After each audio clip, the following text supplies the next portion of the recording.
when I'm not staying ahead of the game by posting a bunch of nudes on Twitter to thwart a bunch of people who are probably going to try to hack me and blackmail me at some point, probably.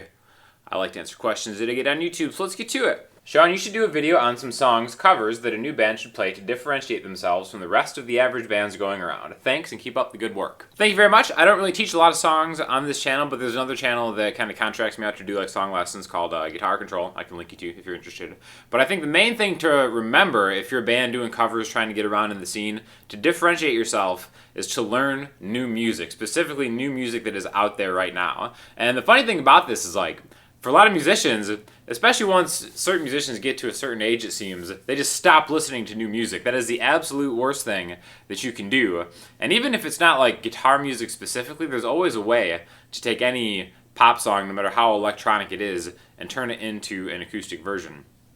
Just last night, I played a gig with Kindred, and the owner came up to us afterwards, and they were like, hey, great song selection, because we just played a bunch of like Billie Eilish songs, and like a bunch of kind of younger people just came in specifically because that's what we were doing, and nobody else in the scene. We kind of have this beachy Siesta Key Village scene that's going on, and not a lot of other people were playing music like that, so that was kind of one thing that put us up an advantage. And because we did that and the owner recognized it, we're definitely going to be invited back again.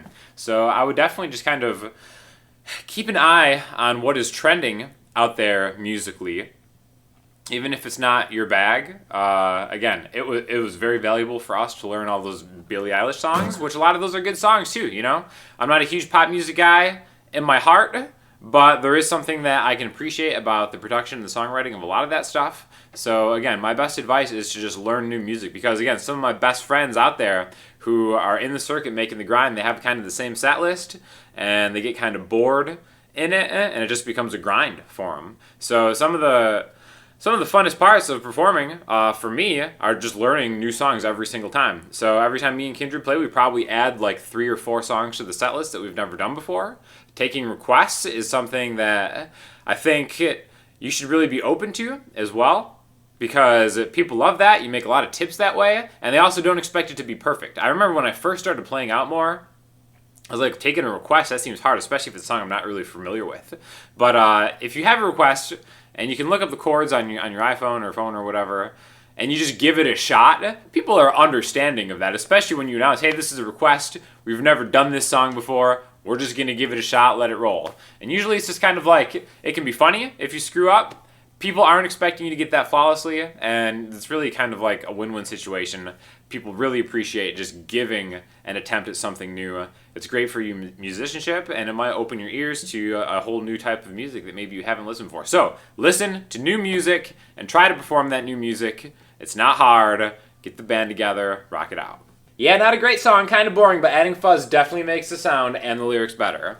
So this is in response to the music video I posted last week, where I take one of my least favorite songs, Shallow by Lady Gaga and Bradley Cooper, and I just replaced the whole thing with the word fuzz and kind of ran it through a fuzz pedal.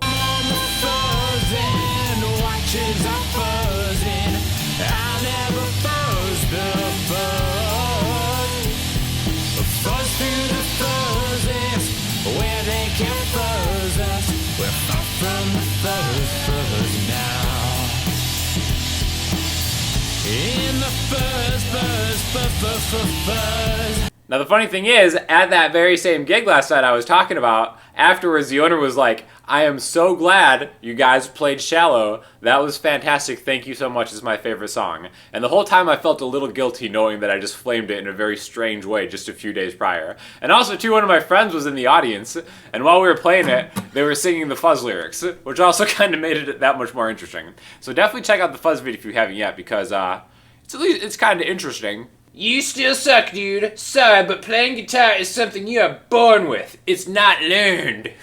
This can't be real, right? You're just born playing guitar? It's bad enough that you have to feel the blues and you can't learn the blues, but now just playing guitar in general, you just have to be born with it or you can't do it.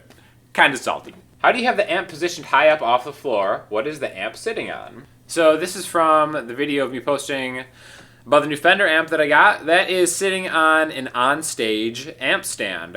I've never actually had one of these before, and I actually like it a lot. You can definitely tell a difference in how it sounds, especially while you're playing it, which does kind of make a lot of sense, getting the amp closer to ear level when you're playing it. Whatever. I just bought this one on Amazon. I'll link you to it if you guys are interested in it. But yeah, it's just, it's a modest investment, and it kind of just gets the amp off the floor. Looks cool.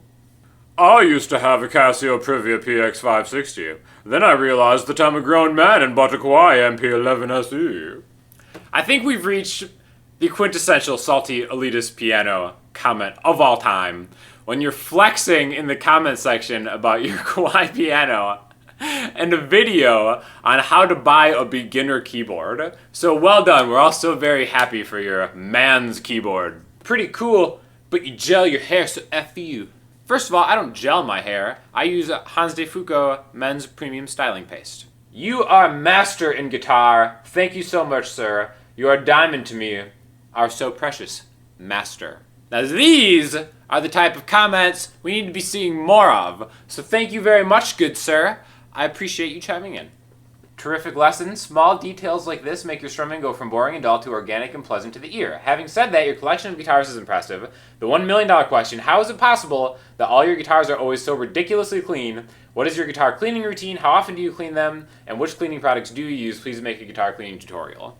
I'm so glad somebody mentioned this, and I'm glad that you saw that video, because I don't really think I'm known for having very clean guitars. In fact, when people come over here, they're like, God, these really need new strings. You really need to polish this. But because I was playing the D'Angelico Lexington XL in the video in the lesson on guitar strumming from Monday, it's got a gloss top, right? So look, it reflects the light super crazy. So smudges and fingerprints get all over it. So before that video, I was like, you know what? I'm going to do something different. I'm actually going to use a polish. So I use this Ernie Ball instrument polish. Just put it on a cloth here, and then just went to work. That's all it takes. That's all it takes. Pretty easy. Well done, Ernie Ball instrument polish. They're the only ones that I've ever really used. So check those out. I'll link you to those. But if anybody has any different suggestions for something that they might like better, hit us up in the comments. You're an idiot. Adam Jones is his own style, you dink.